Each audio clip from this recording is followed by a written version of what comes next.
Ribuan supporter mulai padati GBK. Kevin Dix debut, Sintayong siapkan serangan balik cepat. Beredar foto Ole Romeni sedang di rumah sakit rekanan PSSI. Salaman usai Timnas Indonesia versus Jepang. Yuk simak selengkapnya sebagai berikut.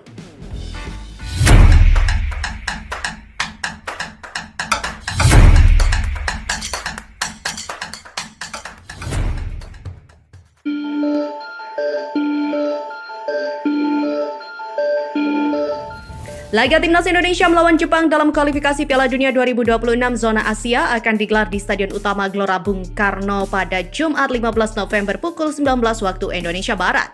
Berdasarkan pantauan berita1.com, sejumlah supporter perlahan mulai memadati Plaza Utara GBK. Mereka terlihat menggunakan atribut jersey merah dan putih khas Timnas Indonesia. Mereka mengaku datang lebih awal agar bisa memilih tempat duduk yang lebih dekat dengan lapangan, terutama yang memiliki tiket kategori Upper Garuda.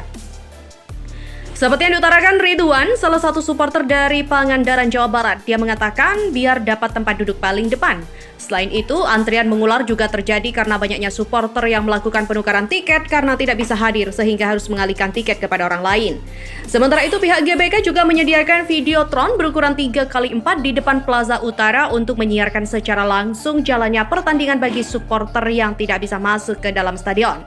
Dukungan masif ini pastinya akan memicu semangat para pemain Timnas Indonesia. Mengingat ini merupakan salah satu laga penting bagi pasukan Sintayong yang menentukan langkah melaju ke Piala Dunia 2026. Berita selanjutnya, Sintayong diperkirakan akan mengusung strategi serangan balik untuk menghadapi dominasi permainan Jepang. Dengan taktik yang menitik beratkan pada pertahanan solid dan kecepatan di sektor senyap, yaitu di sektor sayap, Sintayong diharapkan mengandalkan formasi 3-4-3. Martin Paes kembali diandalkan sebagai penjaga gawang utama. Penampilan impresif dari Martin Paes dalam beberapa laga terakhir ini membuktikan perannya sebagai benteng kokoh di bawah Mistar yang siap menghadang serangan Jepang. Hal menarik dari susunan permainan kali ini adalah kemungkinan debut Kevin Dix. Kevin Dix langsung dipercaya mengisi posisi bek tengah untuk menggantikan Miss Hilgers. Bek dari FC Copenhagen ini juga akan ditemani oleh Jay Itzes yang bertindak sebagai pemimpin di lini belakang, serta Justin Hubner yang baru saja pulih dari cedera. Kombinasi ketiganya diyakini akan menjadi kunci untuk meredam serangan berbahaya yang dipimpin oleh bintang Jepang seperti Kaoru Mitoma dan Takumi Minamano. Di kedua sisi lapangan, Sandy Walsh dan juga Calvin Verdong akan mengisi posisi sayap. Kehadiran mereka sebagai wingback diharapkan mampu menahan serangan Jepang dari sektor sayap, terutama dari Ritsudan dan Mitoma. Di lini tengah, peran dari Tom Hai sebagai playmaker serta Nathan Joeon sebagai penghalang lawan akan menjadi krusial untuk mempertahankan penguasaan bola dan meredam dominasi lini tengah Jepang. Di sektor penyerangan, Sintayong yang diprediksi tidak akan mengubah komposisi, di mana Witan Sulaiman dan juga Ragnar Oratmangun akan menempati posisi sayap untuk mendukung Rafael Struijk di lini depan sebagai penyerang utama.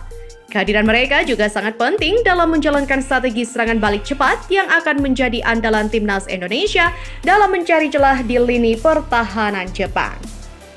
Beralih pada informasi selanjutnya, striker keturunan Ole Romeni dikabarkan sudah berada di Indonesia. Bahkan fotonya sedang berada di rumah sakit rekanan PSSI beredar di media sosial.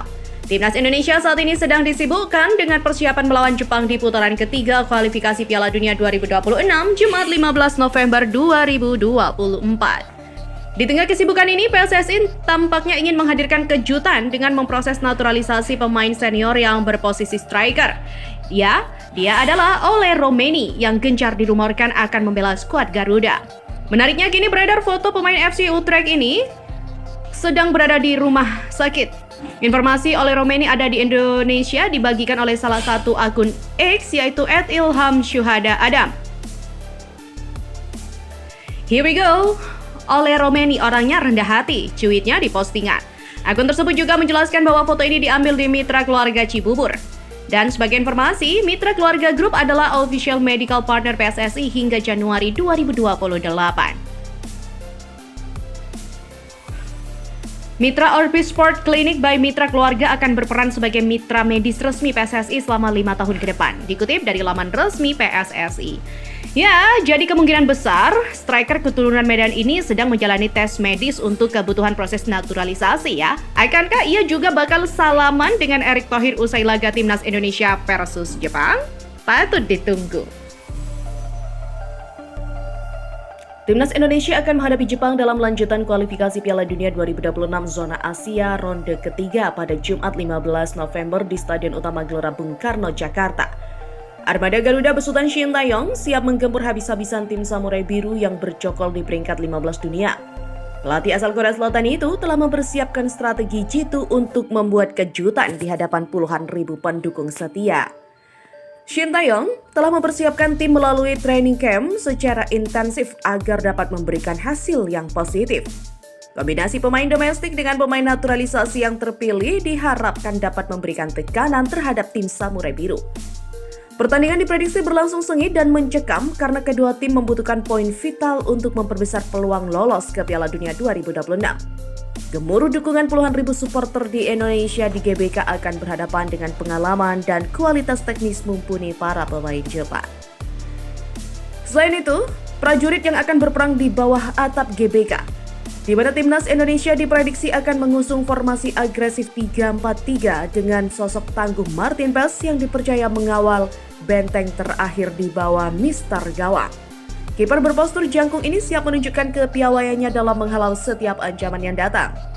Sementara itu, tembok pertahanan akan dikomandoi oleh trio berbahaya yang terdiri dari Jay Itzes, Kevin Dix, dan juga Rizky Ridho. Ketiganya membentuk benteng kokoh yang siap menghadang serangan lawan dengan kombinasi kecepatan, ketangguhan duel udara, dan kemampuan membaca permainan yang brilian. Memasuki area lini tengah, skuad ini diperkuat oleh kuartet dinamis yang terdiri dari Calvin Verdong, Sandy Walsh, Tom Hai, dan Ivar Jenner. Keempat gelandang bertalenta ini diharapkan dapat menjadi katalisator serangan tim dengan kemampuan mereka mengolah dan mendistribusikan bola secara presisi. Pada lini serang, trio mematikan skuad Garuda diperkuat oleh Ragnar Orenbangun, Rafael Strijk, dan Silincah Witan Sulaiman. Ketiga penyerang berdarah dingin ini akan menjadi ujung tombak yang siap mengoyak pertahanan tim Samurai Biru. Selain itu, Shin Tae-yong juga siapkan kejutan untuk tim tamu.